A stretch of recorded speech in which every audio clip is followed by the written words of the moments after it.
Modern fitness advice has really fucked us up. Social media has brought a new wave of education on ways that you can lose fat and build muscle better. But I need to shine a light on the 9 big problems online that are secretly fucking up people's perceptions of themselves, their expectations, and the results that they think they should get. And I want to do it so that you hopefully become more aware of these problems and so that you don't fall victim to them. Because the first thing that social media has really ruined for us is making us have unrealistic expectations. There's this thing called the availability bias. We judge the world for what we experience, not for what it actually is. Only 2 out of 10 people have a gym membership. And then again in that tiny group, it's only 1 to 5% of people that actually have a six-pack. You're more likely to be a millionaire than you are to have a six-pack. Not to mention that 70% of people are overweight. But social media has fucked us because it only shows us the top 1%. That's all people want to see. They want to see the most jacked dudes, the most shredded women possible, because that's what gets attention. And the more attention you get on social media, the more it's going to get pushed. They don't want to show everyone just an average looking person because no one's going to care, and they're going to get off the app and they're going to stop making money from it. So by the very nature of fitness content online, you only see the top 1%.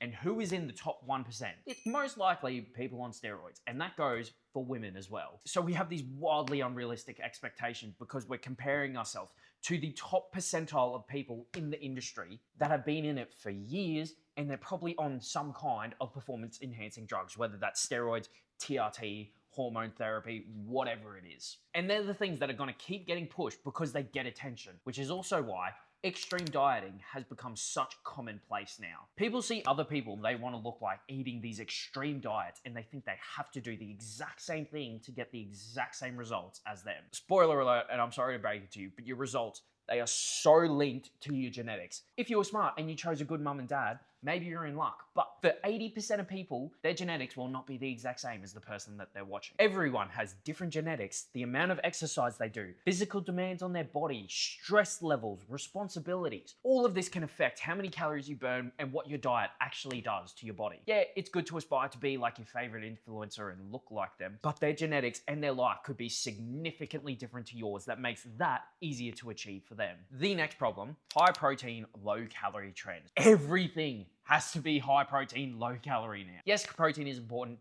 Yes, staying at a calorie maintenance level or in a calorie deficit is important depending on what your goal is. But there is a lot of nuance when it comes to your diet and what macronutrients you should be eating to give your body exactly what it needs. Fat is the highest calorie macronutrient, but it is super important for your hormone production. I'll never forget it, but I was on bodybuilding prep and I was talking to one of my friends about what my diet was, and I was eating peanut butter because I needed a good source of dietary fat. And the first thing that came out of his mouth was, I thought that was really high in calories. People don't understand sometimes, and that's okay. But if you're having high protein, low calorie foods forced down your throat, a lot of the time, since fat is super high in calories, it's cut out of all of these foods. It's not necessarily a bad thing, but you still need dietary fat so that you can function normally. And the diet culture online is probably one of the worst things that has happened in the modern day, because apparently everyone is an expert now. Education and studies have become so easy to access. And while that is a good thing, it's also a terrible thing. The problem with studies is everyone scrolls straight to the bottom so that they can see the conclusion, and most of the time just reinforce the idea that they already have. They don't look at what tests these studies used or what methods they did. Everyone suddenly becomes a genius,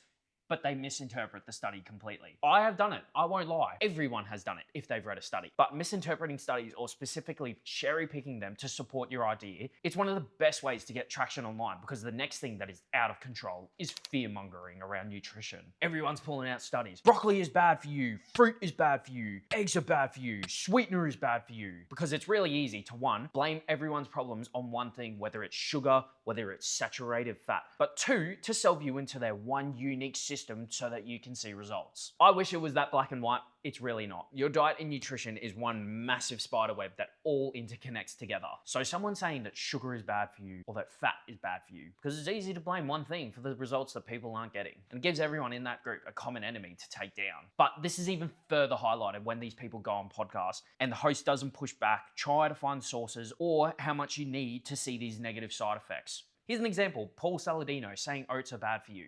This used to be my go-to for breakfast. Now I think it's one of the worst things you could ever eat for breakfast. Saponins, phytic acid, heavy metals, pesticides, glyphosate. I'm pretty sure it's about 19,000 kilos for glyphosate to be a problem for you. I don't know about you, I'm not eating 19,000 kilos of oats a day. Everything in nutrition is taken to the extreme, but It's not even just nutrition, because everyone has to have these extreme workouts now. People think that the only way that they can lose fat and gain muscle is by doing the hardest workout possible. Every day, twice a day, blood, sweat, and tears. Because it's not sexy to sell people a 3-day training program where they only spend 45 minutes in the gym each day. There is a link in bio for that for a free copy, but that takes me on to my next point, the halo effect. The appeal to appearance. If you're looking for a personal trainer, you're more likely to trust a person that looks in shape and has a six-pack over someone that actually has credentials. It sucks, but that's the way it is. You want someone that can walk the walk. But a lot of these people, they've never talked to someone on the gym floor before, and they don't know how to help people through their struggles with their diet,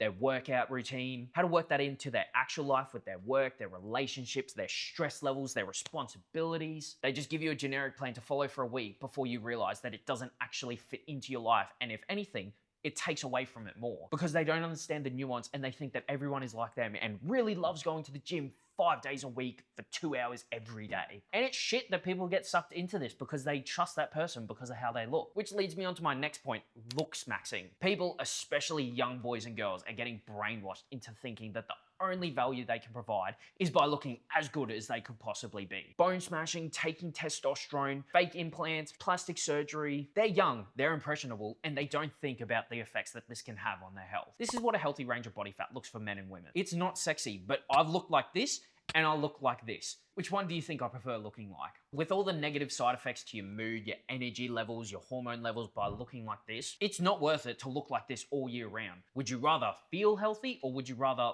look shredded? And also on the looks maxing, how the fuck can you go to sleep at night knowing that you are making money off these young people that quite literally all the looks maxing they need to do is grow up and go through puberty?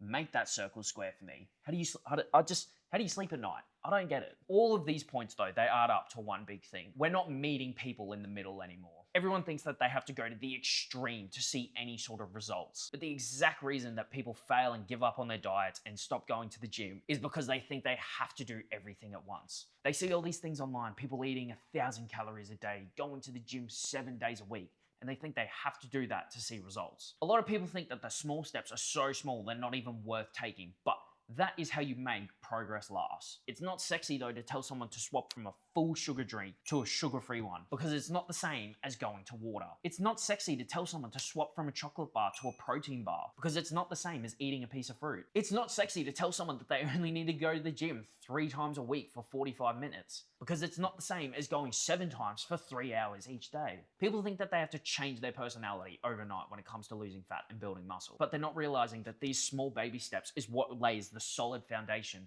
for them to start building healthier habits off of. And spoiler alert, this is how long-term progress actually happens so that you have results that last longer than 5 minutes. The Biggest Loser is a prime example of this. 95% of contestants regained the exact same amount of fat that they lost. Watching all of these things online and comparing yourself to these people in the top percentile is the easiest way to burn out and feel like shit. It sucks, but the body that they have is 80% genetic and we can't change that. But it's the exact reason why the only person you should be comparing yourself to is yourself. Compare yourself to who you were 1 week ago, to the person that you were 1 month ago, to the completely different person you were a year ago. That's why it's so important to track your workouts so that you can see you're actually making progress, so that you track your diet to see if it's actually improved, to notice your daily habits and see if they've actually made a difference in your life. Who gives a fuck what these people are doing, because you can't control the actions that they take. Social media is the highlight reel of life. So you're seeing the 1% of people showing the 1% of their life. It's not really a fair comparison. You can only control the things that you do, so why not compare yourself to those things to see if you're getting better?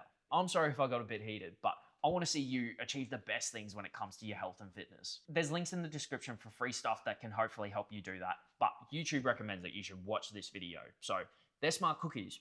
Maybe go watch it.